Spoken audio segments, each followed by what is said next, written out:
Berthe Morisot was the only female painter that was a founding member of the Impressionists and was prominently featured in 7 of their 8 exhibitions.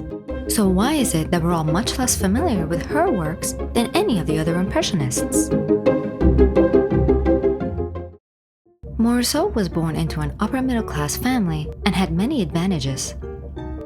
She was lucky enough to be financially well off, educated, charming, and beautiful. Unlike her male counterparts, she was not permitted to attend l'École des Beaux-Arts, a prestigious school of fine arts in France that only opened its doors to women in 1897, and so she did not receive formal art training. Thankfully, she had the support of her parents to pursue a career as an artist. They built her and her sister Edma an art studio where the girls could train and learn, making studies of old masters' paintings at the Louvre, and studying under the private tutelage of Camille Corot, a respected landscape painter who taught them both plein air paintings, the act of painting outdoors. Her artistic style gained momentum and evolved aesthetically when she met the artist Edouard Manet in 1868. Their admiration for one another helped expand both of their minds and their boundaries about their art. Many suspect that they were in love. She sat for him in many of his paintings, and he hung 3 of her works in his bedroom. Now, we won't ever know the true nature of their relationship, but we can say for a fact that above all, they learned from one another. We can even see his influence on her work here, where she experimented with an unprimed canvas in the same way he did. She eventually married Edward's brother Eugene in 1874. He was mild-mannered, kind, and above all, her biggest supporter. He decided to become a stay-at-home husband and left his job with the French Ministry of Justice to take care of their only daughter, Julie. Morisot made Eugene the only male subject in all of her pieces, perhaps to express her gratitude for supporting her career above his. The motif of her choice was women at all stages of their lives, the children, the working women, the wives, and the mothers. As a woman, she could access the private moments of the females around her. At the time, and even now, when discussing Morisot's oeuvre, critics focus on terms that highlight the femininity of her works, terms such as delicate, intuitive, and flirtatious. What these terms don't take into consideration is how radical her choice of depicting women actually was. At the time, painting female subjects was considered superficial, yet she did so because she was excluded from other sites of leisure around Paris that have been depicted in her peers' works.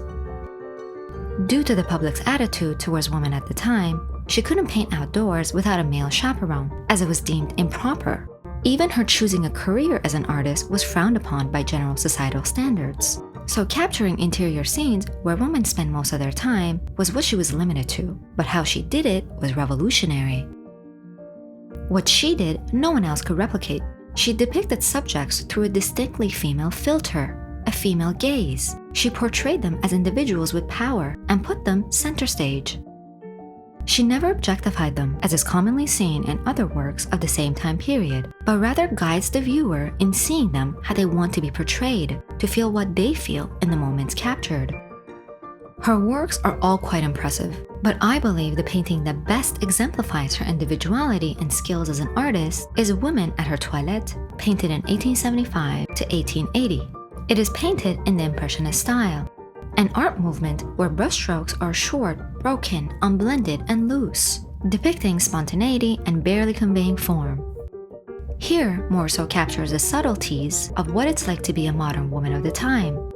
It feels sensual, but not in the same way that has been explored by Degas, Renoir, or Manet. She is painted from behind, seen sitting by her mirror, going through her nightly ritual. A similar sight can be seen in Lautrec's painting, Her Toilette. This genre of paintings has usually been used to show women in various stages of undressing, seen in positions that make me feel uneasy as a woman. Here we can see her bare back, arms, and thigh, seen from above her. There's a feeling of intimacy here, sure, but none of the woman's agency. The focus doesn't seem to be on her, but rather on how Lautrec views her. And that's what distinguishes Morisot. She seeks to bring forward empathy, not to strip away their stories and only leave behind their physical bodies to be looked at vacantly. In that way, she was a visual poet of womanhood like no one else before or since. The soft, airy brushstrokes in complementary hues of pink, white, blue, gray, and lilac create a composition that resembles a fleeting moment of peace, as if each brushstroke can fly away in an instant and leave behind a blank canvas. She is seated alone in the privacy of her bedroom, looking into the mirror, her right arm raised to take down her hair. We can see her back and her bare shoulder. A moment of introspection, as if we have accidentally wandered in on a scene of tangible intimacy. At first glance, the painting feels unfinished. The unclear distinction of form nearly leapfrogs her Impressionist style onto abstraction. However, this feature exists in many of her pieces. It was no accident, but a deliberate choice instead. What feels unfinished to some critics completely ignores the raw quality that lives here.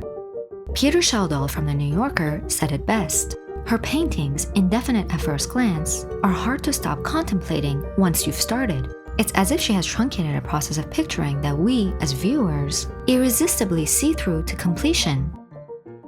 This piece was included in the 5th Impressionist exhibition in 1880 and was well received. It exudes femininity, an overarching theme in Morisot's career. She was one of the founding members of the Impressionists and a true innovator amongst a talented group. Yet she painted with the practice of a hobbyist.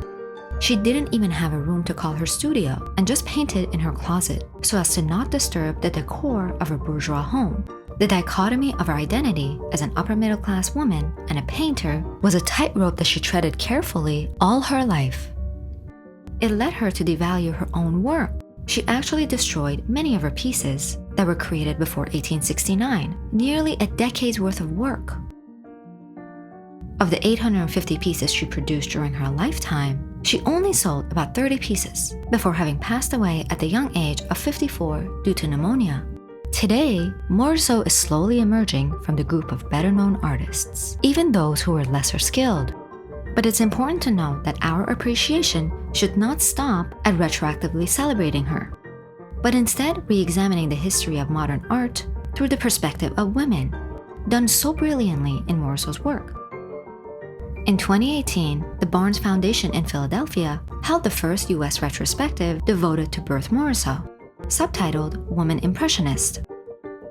The retrospective accomplished a lot in ensuring Morisot's work is not forgotten from history, but there's something discouraging about the term woman impressionist. A similar term could be said about one of her peers, but it wouldn't sound right, would it? Edgar Degas, male impressionist. Hopefully with time, the woman part of her identifier will wear away, and she will be recognized for her contributions to the history of art, for the work that delves more and more into the female psyche with every new look, revealing more each time. And true to her brilliance, she does so with masterful execution. Thank you so much for watching. If you're interested in supporting my work, please give this video a like, subscribe, and click the bell to get notified on all my new content.